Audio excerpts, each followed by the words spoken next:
Hotel राजमहल। Chapter 1, भ्रम या हकीकत। घड़ी में रात के 9:30 बज रहे होते हैं और विशाल होटल राजमहल में अपने इंटरव्यू पर जाने के लिए तैयार हो रहा होता है। थोड़ी देर में विशाल घर को लॉक करके जैसे ही बाहर निकलता है तो बाहर का मौसम एकदम से बदलने लगता है। पूरा आसमान काले बादलों से घिर जाता है। रह रहकर बिजली के कड़कने की आवाजें सुनाई देने लगती हैं और साथ ही तेज हवाएं चलने लगती हैं। उन हवाओं के साथ ऐसा लग रहा था जैसे कि वो आज अपने साथ सब कुछ उड़ा कर ले जाएगी।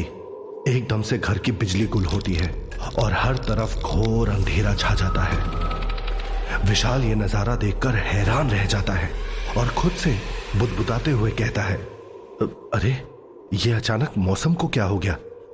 अभी शाम तक तो सब ठीक था, अब ऐसे मौसम में ये टैक्सी कैसे मिलेगी? अभी विशाल ये सब सोच ही रहा होता है कि तेज बारिश होने लगती है। उस वक्त का माहौल भी जैसे विशाल को होटल राजमहल जाने से रोक रहा हो, मानो वो आने वाले किसी खतरे का अंदेशा हो। लेकिन कुदरत के इस इशारे से अनजान विशाल जल्दी से टैक्सी ढूंढने लगता है। हवा और बारिश उस वक्त इतनी तेज हो रही होती है कि विशाल एक कदम आगे की ओर बढ़ाता है तो वही तूफानी हवाएं विशाल को वापस 3 कदम पीछे की ओर धकेल देती हैं। विशाल को इस नौकरी से काफी उम्मीदें हैं, इसीलिए विशाल कैसे भी करके बस इस नौकरी को हासिल कर लेना चाहता है। बस आज कुछ भी करके मुझे ये नौकरी मिल जाए, फिर सब काम आसान हो जाएगा, खुद में बड़बड़ाते हुए विशाल ने कहा। कुछ और कदम आगे बढ़ने के बाद विशाल के पास आकर एक टैक्सी रुकती है। टैक्सी ड्राइवर ने पूछा, कहां जाना है साहब? विशाल ने बड़ी खुशी से कहा, होटल राजमहल। टैक्सी ड्राइवर ने हैरानी से पीछे मुड़कर देखा। क्या कहा? राजमहल? लेकिन ऐसे किसी नाम का तो कोई होटल नहीं है यहां। लेकिन अगर आपके पास पता हो तो मैं ले जा सकता हूं आपको वहां। हाँ पता है ना, विशाल ने खुशी से चहकते हुए जवाब दिया। विशाल के बताए रास्ते पर चलते चलते टैक्सी ड्राइवर ने लगभग 20 मिनट के बाद गाड़ी रोक दी और डरते हुए बोला, बस सर, इससे आगे मैं नहीं जाऊंगा। विशाल ने चौंकते हुए पूछा, क्यों भाई, क्या बात हो गई? बस पहुंच ही गए हैं हम। विशाल ने अपना फोन देखते हुए कहा, जिस पर टैक्सी ड्राइवर ने जवाब दिया, आपका फोन भी खराब है और आप भी पागल हैं, या फिर मुझे पागल समझ रखा है? इससे आगे कब्रिस्तान है, कोई राजमहल नहीं। मैं नहीं जाने वाला आगे, अब मेरे पैसे दो और उतरो मेरी गाड़ी से। ड्राइवर की बात सुनकर विशाल हैरान हो गया और वो बोला, अरे ऐसे कैसे हो सकता है, मेरा जॉब इंटरव्यू है भैया अभी वहां। विशाल की बात पर टैक्सी ड्राइवर ने कहा, अच्छा इंटरव्यू, वो भी रात को 11 बजे? चलो चलो किसी और को पागल बनाना, मेरे पैसे दो और निकलो यहां से। इतने में विशाल चुपचाप टैक्सी वाले को पैसे देकर बिना कुछ बोले गाड़ी से उतर जाता है। हल्की हल्की बारिश अभी भी हो रही है। जैसे तैसे विशाल ने अपना फोन बाहर निकाला और लोकेशन चेक की तो उसके होश उड़ गए। 5 मिनट की दूरी पर एक कब्रिस्तान है, ये क्या लोकेशन दिखा रहा है? विशाल बड़बड़ाया। विशाल ने अपने सामने देखा, वहां लोहे का एक जंग लगा गेट है जो अपनी जर्जर हालत में एक और लटक रहा है।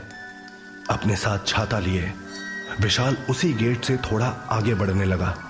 वहीं उसे अपने सामने एक पुराना कब्रिस्तान दिखा, जहां गहरा अंधेरा देखकर उसे थोड़ी घबराहट सी हुई। कुछ कदम आगे बढ़ते ही अंधेरे में ठीक से ना दिखाई देने की वजह से विशाल धप से एक गड्ढे में गिर गया, जो कि एक खुदी हुई कब्र थी। गिरते ही वो दहशत में जोर जोर से चिल्लाने लगा। तभी अंधेरे में एक हाथ उसकी ओर बढ़ा और उसे अपनी तरफ खींचने लगा। इस बार विशाल और ज्यादा जोर से चिल्लाया, जैसे कि गले की नसें फट पड़ने को बेताब हो। बचाओ बचाओ, हेल्प मी! उस बारिश से भरी अंधेरी रात में उस हाथ के मालिक के सिवा वहां और कोई नहीं था। तभी एक टॉर्च की रोशनी के साथ अंधेरे को रास्ता दिखाते हुए उस हाथ के मालिक का चेहरा नजर आया। विशाल चौंक गया और उसने रोशनी के बीच देखा एक बूढ़ा चेहरा, जिसके सिर पर एक लाल पगड़ी है और माथे पर उम्र की कई लकीरें नजर आ रही हैं। वहीं आंखें इतनी ज्यादा गहरी कि जैसे उनमें कई राज दफन हो। अपने एक हाथ में एक डंडा पकड़े हुए वो विशाल की ओर घूर घूर कर देख रहा है। अपने पहनावे से वो बूढ़ा शख्स विशाल को इस कब्रिस्तान का चौकीदार मालूम हुआ। खुद को संभालते हुए पहले तो विशाल कब्र से बाहर निकला और थोड़ा घबराते हुए उस बुजुर्ग से पूछा, अरे चाचा, क्या आप मुझे बता सकते हैं कि ये होटल राजमहल कहां है? होटल राजमहल का नाम सुनते ही उस बुजुर्ग की आंखों में एक दहशत नजर आने लगी और घबराहट में अपनी आंखें बड़ी करते हुए उस आदमी ने विशाल के थोड़े नजदीक जाकर कहा, भाग जाओ यहां से। तभी वहां जैसे ठंडी और तेज हवा का एक झोंका सा आया और वो बुजुर्ग बेहद डर गया और उसने विशाल को धीमी गहरी आवाज में कहा, अपनी जान बचाना चाहते हो तो चले जाओ यहां से, जाओ, भाग जाओ, अभी भाग जाओ यहां से। इतना कहकर वो बुजुर्ग आदमी कब्रिस्तान के अंदर फैले अंधेरे में कहीं गुम हो गया। विशाल उस बुजुर्ग की ऐसी बातें सुनकर थोड़ा सहम सा गया। कोई पागल वागल लगता है शायद, विशाल ने अपने मन को समझाते हुए कहा। फिर उस बूढ़े चौकीदार को नजरअंदाज करते हुए विशाल वहां से थोड़ा मुड़ा और अपनी घड़ी में टाइम देखने लगा। उस वक्त घड़ी के कांटे 10:59 बजने का इशारा करते हैं। विशाल झल्लाते हुए बोलता है, अरे यार, ये तो इंटरव्यू का टाइम होने वाला है और अभी तक मुझे होटल भी नहीं मिला है, अब मैं क्या करूं?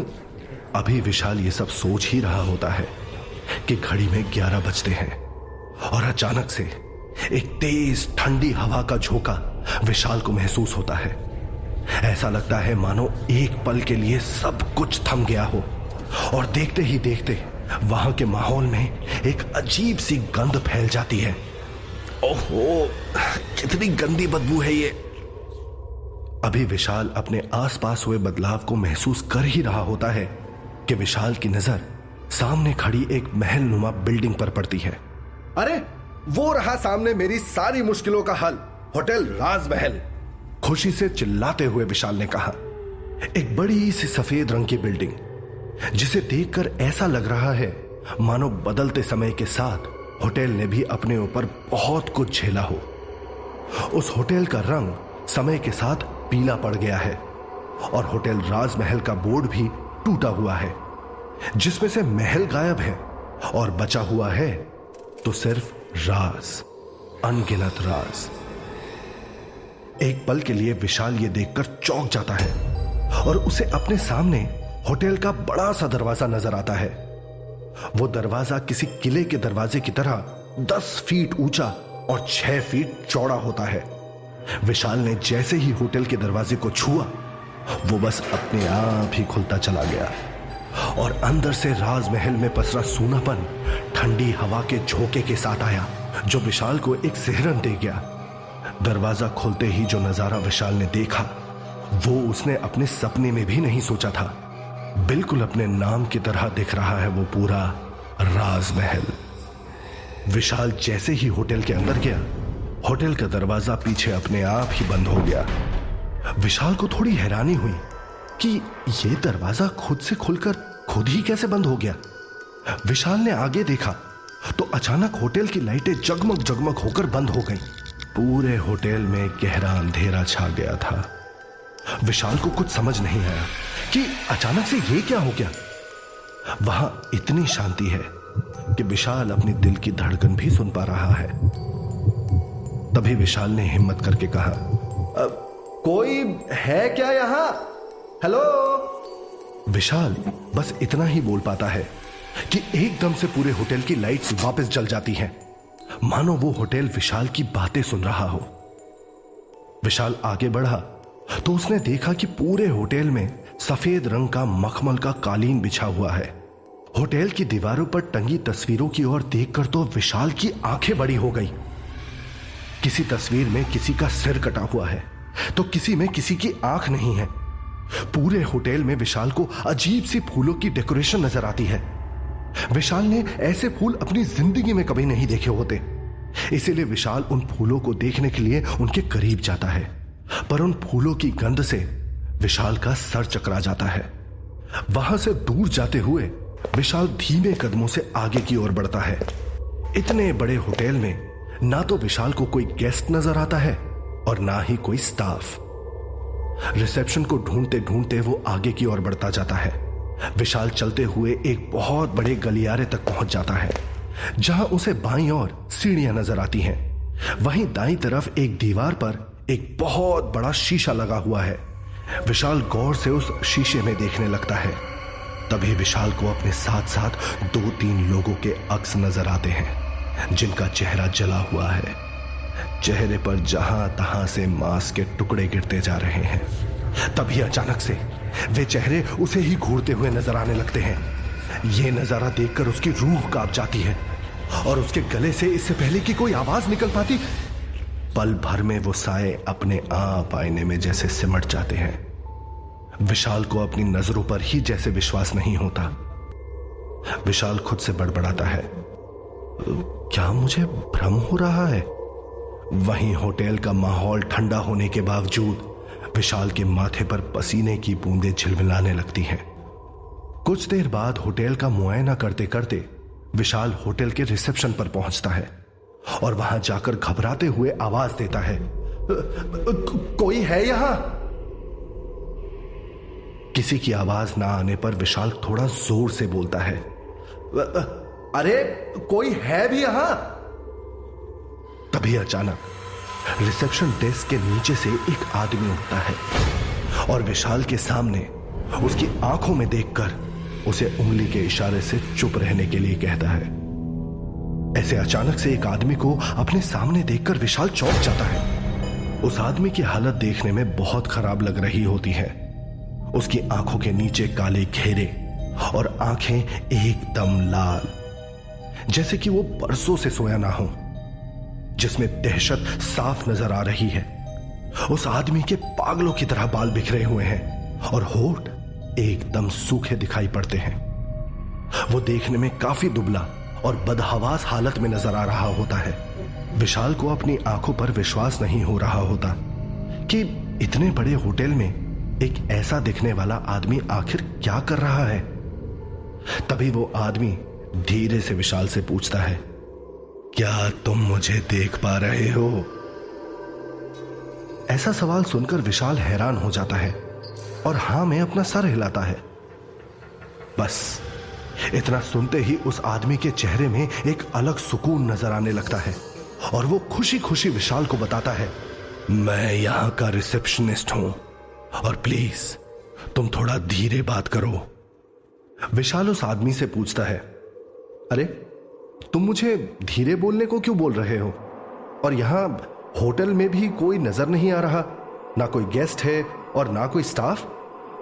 तुम अकेले ही सब कुछ संभालते हो क्या? विशाल की सारी बातों को इग्नोर करते हुए उस आदमी ने विशाल से पूछा, तुम यहां नौकरी के लिए आए हो? विशाल के हां कहते ही उस रिसेप्शनिस्ट ने एक कागज में कुछ लिखा और विशाल की ओर बढ़ाया। उस कागज पर लिखा था कि सामने टंगे बोर्ड पर अपना नाम लिखो। विशाल उस कागज को पढ़कर थोड़ा हैरान हो गया। फिर विशाल पीछे मुड़ा और उसे एक बोर्ड दिखाई दिया। विशाल बोर्ड के पास गया और उस पर अपना नाम लिख दिया, विशाल वर्मा। विशाल ने बोर्ड पर जैसे ही अपना नाम लिखा, पूरे होटल की लाइट्स एक बार फिर जलने बुझने लगी और विशाल को ऐसा महसूस हुआ मानो वो जगह एक बार पूरी की पूरी हिल गई हो।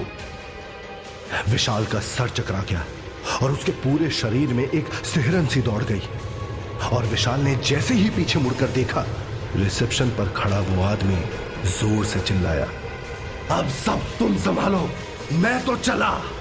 और झट से वो आदमी वहां से भागने लगा। उस आदमी को देखकर ऐसा लगा मानो वो किसी काला पानी की सजा से आजाद हो गया हो। विशाल ने उस आदमी को भागते हुए देखकर पूछा, अरे सुनो, ऐसे कहां भागे जा रहे हो? लेकिन वो आदमी तो ऐसे भागा जैसे उस आदमी ने कुछ सुना ही ना हो। विशाल ने फिर बोला, अरे मुझे बताओ तो सही, मुझे करना क्या है? लेकिन तब तक वो आदमी होटल से बाहर निकल चुका था। विशाल खुद से बड़बड़ाया, अजीब आदमी है, ऐसे भागा जैसे सामने भूत देख लिया हो। विशाल रिसेप्शन की ओर मुड़ा तो विशाल को वहां एक नोट नजर आया जिस पर लिखा था, reach room number 703 of 7th floor for interview. Vishal 7वें फ्लोर पर जाने के लिए लिफ्ट ढूंढने लगा और उसे अपने सामने लिफ्ट दिखाई दी। उसने बटन दबाकर लिफ्ट खोली और 7 नंबर प्रेस किया। धड़ाम की आवाज से लिफ्ट चली और अंदर की लाइट्स अपने आप जलने बुझने लगी। लाइट्स दोबारा से जली और उसे अपने सामने कुछ 7-8 लोग नजर आए। जैसे ही उसने उनके चेहरों की तरफ देखा, सब कुछ तो था सिवाय उनके आंखों के। डर के मारे विशाल का बुरा हाल हो गया। उसे ऐसा लगा जैसे उसका दम घुट रहा हो। तभी लाइट्स दोबारा से बंद हो गई और फिर जब लाइट्स जली तो उसे वहां कोई नजर नहीं आया। तभी लिफ्ट रुककर खुल गई और विशाल ने रूम नंबर ढूंढने के लिए इधर उधर देखा और विशाल को दाईं तरफ में रूम नंबर 703 दिखाई दिया। थोड़ा आगे बढ़ते ही एक तेज हवा का झोंका आया और हवा में एक औरत की आकृति उभरने लगी। विशाल कुछ भी समझ नहीं पा रहा था कि आखिर उसके साथ हो क्या रहा है। तभी उस आकृति ने विशाल के कान के पास आकर कहा, आखिरी मौका है, भाग जाओ यहां से। जैसे ही उस ओर विशाल ने देखा, वो आकृति पल भर में दीवार में देखते देखते समा गई। विशाल के पैरों तले जैसे जमीन खिसक गई हो। उसके हाथ पैर कांपने लगे। उसे अचानक से ठंड महसूस होने लगी। जैसे तैसे खुद को संभालते हुए विशाल आगे बढ़ने लग जाता है। उसके साथ ही उसके मन में बहुत से सवाल चल रहे हैं, मगर विशाल उन सब को दरकिनार करके तेज तेज कदमों के साथ उस कमरे की तरफ बढ़ जाता है। विशाल उस कमरे के बाहर जाकर जैसे ही नॉक करने के लिए अपना हाथ उठाता है तो कमरे का दरवाजा खुद ब खुद खुल जाता है। विशाल धीरे से कमरे के अंदर दाखिल होता है। उसे वहां अंदर कमरे में कोई नजर नहीं आता। विशाल हैरान होकर इधर उधर देखने लगा कि तभी विशाल की नजर सामने खुले हुए दरवाजे पर गई, जहां से उसे पानी की आवाजें सुनाई दे रही होती हैं। और जैसे ही विशाल उस दरवाजे के अंदर गया, वहां का नजारा देखते ही विशाल के होश उड़ गए। अंदर एक बला की खूबसूरत लड़की बाथटब में नहा रही होती है और धीमे धीमे कोई गाना गुनगुना रही होती है। विशाल उसे देखकर बस देखता ही रह जाता है। एकदम कोरी त्वचा, सुंदर बड़ी बड़ी सजीली आंखें, गुलाब से नरम होंठ, ठुड्डी पर एक काला तिल, और वो लड़की बाथटब के अंदर झाग से लिपटी नहा रही होती है। उसका आधा बदन साबुन के झाग में लिपटे होने के बावजूद भी नजर आ रहा होता है। उस लड़की की मखमली बदन की खूबसूरती ऐसी थी कि जिसे देख एक हल्की सी सिसकारी विशाल के मुंह से निकल जाती है। तभी विशाल खुद पर काबू करते हुए अपनी नजरें वापस दरवाजे की ओर मोड़ लेता है। वो लड़की विशाल को उसका बदन देखते हुए देख लेती है और विशाल से पूछती है, अरे आ गए तुम, जरा अपने बारे में कुछ बताओ। सॉरी मैम, मुझे पता नहीं था, दरवाजा खुला था और मैं गलती से यहां आ गया। लड़की ने कहा, नहीं नहीं, कोई बात नहीं, एक काम करो, तुम अपने बारे में बताना शुरू करो, मैं सुन रही हूं। विशाल ने अपने बारे में बताना शुरू किया। मेरा नाम विशाल वर्मा है। मुझे अपने पापा की दुकान नहीं संभालनी, अपना एक कैफे खोलना है। अभी कॉलेज की 1 साल की पढ़ाई बाकी है, पर मुझे काम करना है। मुझे खुद अपने दम पर कुछ करके खुद को सबके सामने साबित करना है, जिसके लिए मैं कुछ भी कर सकता हूं। विशाल की बातें सुनकर वो खूबसूरत लड़की, जो कि होटल राजमहल की मालकिन होती है, काफी इंप्रेस हो जाती है। तभी वो लड़की अचानक से बाथटब के बाहर बिना कपड़ों के निकल जाती है। विशाल उसे नीचे से ऊपर तक देखने लगता है। उस लड़की का कोरा मखमल सा कोमल बदन, खूबसूरत गोरे पांव, लंबी पतली पतली नाजुक टांगे, सुंदर वृत्ताकार नाभि, बेहद खूबसूरत गोल उभार, पतली लंबी सी गर्दन जिसके बीचों बीच एक तिल होता है जो उसकी खूबसूरती को और बढ़ा रहा होता है, उसके कुछ कहते लब, गालों पर डिंपल और झील सी गहरी आंखें। ये सब देखकर विशाल जैसे पागल सा हो जाता है और उसके बदन में एक आग सी लग जाती है। विशाल की नजर मालकिन के बदन से हट ही नहीं रही होती। एक तरफ उसका दिल उसे उस लड़की से चाहकर लिपट जाने को कह रहा होता है और दूसरी तरफ उसका दिमाग उससे दूर देखने को कह रहा होता है। तभी मालकिन अपने बदन को तौलिए से पोंछती हुई, आहें भरती हुई विशाल से पूछती है, एम आई ब्यूटिफुल? विशाल, जो कि अपने ख्यालों में उस लड़की से बेहद प्यार कर रहा है, उसके होठों को चूम रहा है, फटाफट कहता है, यस, एक्सट्रीमली ब्यूटिफुल। मालकिन कहती है, धीरे बोलो विशाल, यहां काम करने की बस यही शर्त है कि धीरे बात करनी है, क्योंकि तेज बोलने से गेस्ट्स डिस्टर्ब होते हैं। You are hired. लड़की से बातें करने के दौरान भी विशाल की निगाहें पूरी तरह से उसके बदन पर ही टिकी होती हैं और उस जगह से वापस जाने का उसका मन ही नहीं कर रहा होता है। वहीं विशाल की आंखों में हवस साफ दिखाई दे रही होती है। मालकिन ने कहा, आप जाकर अपना काम करोगे या मुझे ऐसे ही घूरते रहोगे? विशाल ने अपने आप को संभाला और वापस रिसेप्शन की ओर जाने लगा। बाहर जाते हुए विशाल को रोककर मालकिन ने कहा, अच्छा सुनो, टाइमिंग्स 11 से 4 है, पर तुम 3:30 बजे तक घर चले जाना, ठीक है? विशाल ने हां में सर हिलाया और ना चाहते हुए भी वहां से चला गया। रिसेप्शन पर आकर विशाल बैठ तो गया था, लेकिन रह रहकर उसे अपनी मालकिन का ख्याल आ रहा होता है। वो उसे अपनी बाहों में भरकर बहुत प्यार करना चाहता है कि तभी उसकी नजर वहां पड़े पुराने से कंप्यूटर पर चली जाती है। वो जैसे ही उस कंप्यूटर को स्टार्ट करता है, कुछ ही देर में उसे कंप्यूटर स्क्रीन पर अचानक से एक वीडियो नजर आने लगता है। वीडियो में उसकी मालकिन बिना कपड़ों के मुस्कुराते हुए एक तरफ देख रही है। तभी उसकी नजर कैमरे पर पड़ती है और अचानक से एक भयानक सा बदसूरत चेहरा कैमरे के स्क्रीन पर उभरता है और कंप्यूटर स्क्रीन अपने आप ही बंद हो जाता है। यह देखकर विशाल शॉक्ड रह जाता है। तभी विशाल की नजर पास में पड़ी एक प्लेट पर पड़ी, जिसे देखकर विशाल बेहद डर गया, क्योंकि उसके सामने एक प्लेट पड़ी थी और उसे लाल रंग के कपड़े से ढका हुआ था। वो कपड़ा धीरे धीरे हिल रहा होता है।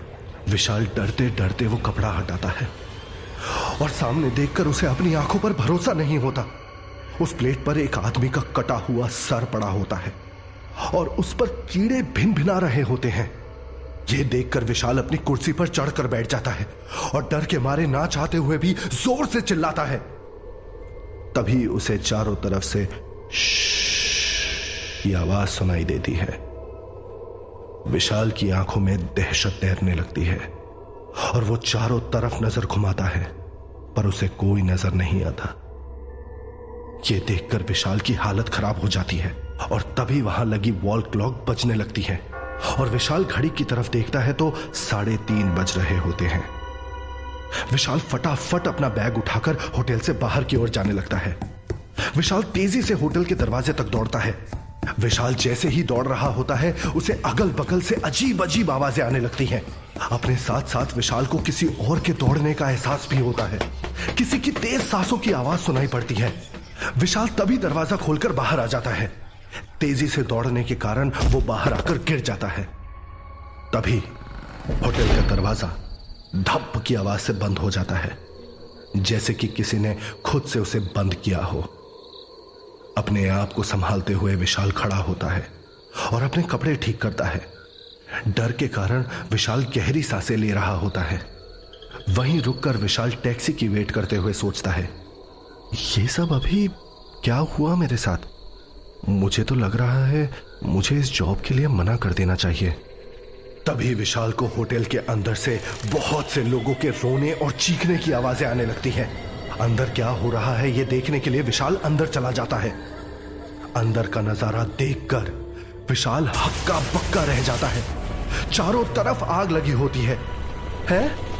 अभी तक तो सब ठीक था। जब मैं बाहर निकला तो ये अचानक से यहां आग कैसे लग गई? विशाल भागकर रिसेप्शन की तरफ जाता है तो उसे अपनी आंखों पर विश्वास नहीं होता। चारों ओर चिताएं जल रही होती हैं। विशाल के पैरों तले से जमीन खिसक जाती है।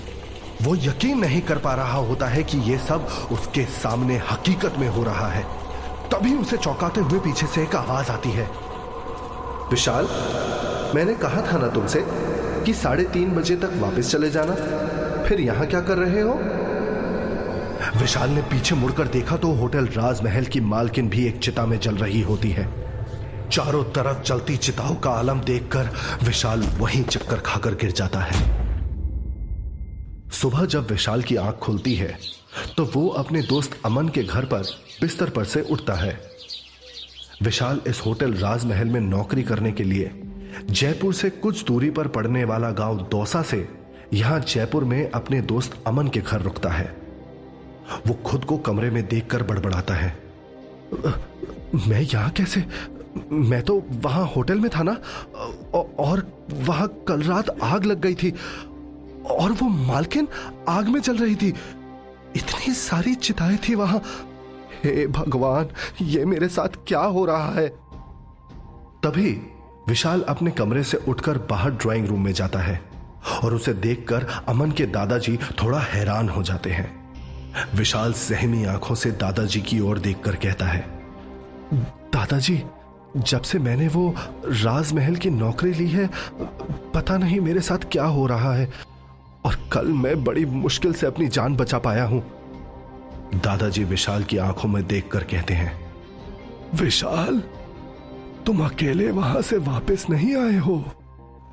दादाजी की ओर देखकर विशाल हैरान रह जाता है। आखिर क्या राज है इस होटल राजमहल का? विशाल के साथ कौन आ गया है? दादाजी कौन है और वो कैसे सब जान पा रहे हैं? विशाल कैसे इस परिस्थिति से निकलेगा? आगे की कहानी जानने के लिए सुनिए hotel Rajmahal. Subscribe now and press the bell icon. Never miss an update.